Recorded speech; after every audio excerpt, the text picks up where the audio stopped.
सरीला तहसील मुख्यालय में स्थित रजिस्ट्रार कार्यालय इन दिनों कमीशन खोरी का अड्डा बनकर रह गया है। लोगों की जेब पर डाका डालते हुए यहां पर तैनात कुछ कमीशन एजेंट और दस्तावेज लेखक अवैध वसूली कर लोगों को रजिस्ट्री, वसीयत, बैनामा तथा अन्य सरकारी कार्यों की आड़ में धन लेकर अवैध कार्य करने के कई प्रकार के आरोप ग्रामीण आए दिन लगाते रहते हैं। पिछले दिनों फर्जी रजिस्ट्री के मामले में रजिस्ट्रार कार्यालय के कर्मियों सहित कई कमीशन एजेंट पर मुकदमा दर्ज किया गया था। उसके बाद भी यहाँ पर तैनात एजेंट और कुछ संलिप्त दस्तावेज लेखक इस कमीशन खोरी से बाज नहीं आ रहे। ताजा मामला लखनऊ के रहने वाले एक युवक ने शिकायती प्रार्थना पत्र देकर आरोप लगाया कि उससे दस्तावेज लेखक ओम बाबू और 2 अन्य युवक स्वतंत्र कुमार, हरि सिंह ने अर्धनग्न रुपए लेकर वसीयत करवाने के नाम पर उससे ठगी की है। दस्तावेज लेखक का ऑडियो वायरल होने के बाद विभागीय कर्मियों और कमीशन खोर एजेंटों की मिलीभगत और सिस्टम के सहारे अवैधानिक कार्यों में भ्रष्टाचार का प्रश्न चिन्ह फिर खड़ा हो गया है। सरकार भले ही लाख प्रयास सरकारी कार्यालय में भ्रष्टाचार को खत्म करने में जीरो टॉलरेंस पॉलिसी अपना रही हो, पर सरीला तहसील मुख्यालय स्थित रजिस्ट्रार कार्यालय में सिस्टम के दम पर लोगों से ठगी कर बैनामा, वसीयत, रजिस्ट्री सहित अन्य सरकारी कार्यों में हो रहा भ्रष्टाचार दिनों दिन बढ़ता जा रहा है। जब इस संबंध में सब रजिस्ट्रार सरीला से बात की गई तो उन्होंने कहा कि कई बाहर क्या कोई लेन देन रहा है, इसकी जानकारी उन्हें नहीं है, लेकिन कार्यालय के अंदर ऐसा कोई भ्रष्टाचार नहीं हो रहा। तो वहीं उपजिलाधिकारी सरीला को प्रार्थना पत्र देने के बावजूद कार्रवाई न होने से नाराज शिकायतकर्ता ने मुख्यमंत्री के जनता दरबार में जाकर शिकायत करने की बात कही है। सर नमस्कार, पत्रकार महोदय आपको बहुत बहुत धन्यवाद। मैं लखनऊ से लाखन सिंह पाल स्वास्थ्य चिकित्सा मित्र के रूप में काम कर रहा हूँ। वाकया ये है कि 29 अक्टूबर को मेरे पिताजी ने सबकी सहमति, जिसे कहते हैं कोई भी कार्य व्यवहार सिद्धांतों में उस व्यवहार में नहीं लाना चाहिए, तो सबके व्यवहार से, सबकी सहमति से यह कार्य हुआ था। मतलब वसीयतनामा मेरे पिताजी ने किया था। मेरे पिताजी का नाम है सर नवला और नवल किशोर पाल, मौजा इंदरपुर। बशर्ते कारण ये रहा कि विश्वास ही पावन होता है।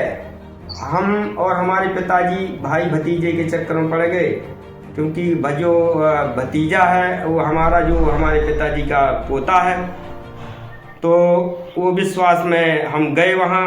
हालांकि उसने घर पे ही बताया था कि हमने पूछा कि भैया कितना लगता है, इसमें क्या खर्चा आता है, तो वो बोले कि 2-2.5 हज़ार रुपया खर्चा आएगा। तो हमने कहा चलो ठीक है, आगे और मालूम करेंगे। फिर भी हम और हमारे पिताजी परिवार के बंधन में पड़ गए। तो वहाँ सरीला जाके श्री ओम बाबू यादव जो दस्तावेज लेखक है उसी के अंडर में ये लोग भी काम करते हैं, हमारा भतीजा भी।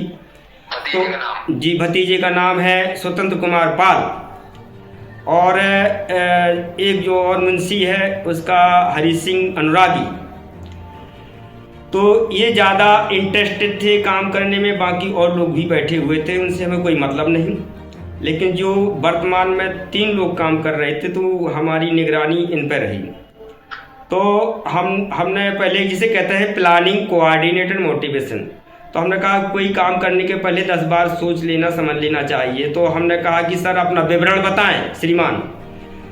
तो वो बोले कि आप घर परिवार के हैं, आपका भतीजा साथ में बैठता है, आप शर्मिंदा ना करें। तो हम चुप हो गए। हमने कहा चलो कोई बात नहीं, जब परिवार के हैं तो आप उचित ही लेंगे। तो हम विश्वास में आ गए, और विश्वास ही पावन होता है। तो इन्होंने लिख दिया, अच्छा लिखा, जो फॉर्मेलिटी की, लाइफ लाइन फ्यूचर प्लानिंग की बहुत बढ़िया की, जिसके लिए मैं श्रीमान ओम बाबू यादव को धन्यवाद देता हूँ। बशर्ते कारण यहाँ ये रहा कि इन्होंने हमको झांसे में लेते हुए 9,000 रुपये की डिमांड की। तो फिर मैंने कहा सर ये तो गलत बात है आपकी 9,000 लेने की, और हमें तो 2-2.5 हज़ार रुपये का खर्चा बताया था भतीजे ने, तो उसको बुलाओ। वो तो पास ही में ही बैठा था। मैंने बताओ स्वतंत्र कुमार ये क्या बात है।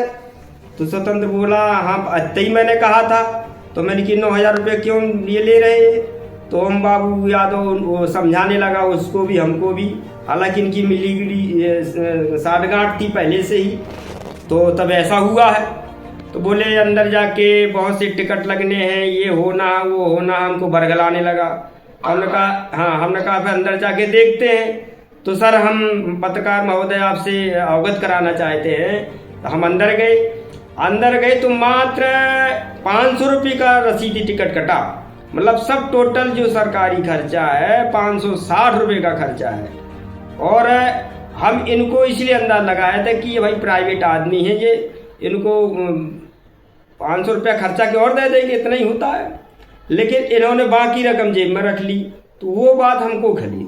कहने का मतलब ये है कि ये कह रहे थे कि हमें अंदर देना है अधिकारियों का, ये तो जब कोई अवैध हम एक नंबर के, हमारे पिताजी एक नंबर के, हमारा दस्तावेज एक नंबर का, सारे कागज नंबर 1 का, यदि अवैध रूप से हम करा रहे थे तो अवैध रूप से काम होना ही नहीं चाहिए था। संविधान में धारा 70 के तहत आईपीसी धारा इंडियन पेनल कोड को ध्यान में रखते हुए एक बुजुर्ग पिता का पूरा अधिकार है और पूरे देश में लिखी जा रही है वसीयतनामा। कोई पहला मामला नहीं था हमारा, पूरे देश में और सरीला तहसील में रोज लिखे जा रहे हैं। बशर्ते ये समझाने की बात है कि पिता की वसीयत हो नहीं सकती है, हमने ले दे के काम कराया, तो हमने कहा हमें ऐसा काम नहीं कराना है, हमारा नंबर 1 का काम है और किसी का किया होगा आपने, हमारे साथ ऐसा बरगलाने की बात ना करिए। तो कहने का मतलब ये है कि मैं भारत सरकार, उत्तर प्रदेश सरकार, जिसमें श्रीमान पूजनीय नरेंद्र मोदी जी, पूजनीय संत माननीय योगी आदित्यनाथ जी को मैं धन्यवाद देता हूं कि इनके जब से सरकार आई है तब से कोई भ्रष्टाचार नहीं अधिकारियों के पास। बशर्ते ये बीच की कड़ी में जो लोग बैठे हुए हैं, ये अधिकारियों की तरफ लगा लगा के पब्लिक से वसूली करते हैं, जिसका मैं घोर खंडन करता हूं। मैं बर्दाश्त नहीं कर पाया। मैं ईश्वर की सौगंध खा के कहता हूं कि ये बहुत गलत मेरे साथ हुआ है। ऐसे ना जाने कितने लाखों लोगों के साथ ऐसा रोज हो रहा होगा। तो अब आप वर्तमान में देखिए, बिहार में अगर अच्छा कार्य व्यवहार नहीं होता सरकार का तो कितना अच्छा नतीजा आया है, आप देख सकते हैं। फिर भी ये अधिकारियों की तरफ लगा लगा के वसूली करते हैं। वो तो अगर अवैध है तो अधिकारियों को भी नहीं अवैध काम करना चाहिए, ये गलत बात है। फिर हम हमारा देश कहाँ आजाद है? सिर्फ जमीन लेके आजादी पा जाएंगे क्या?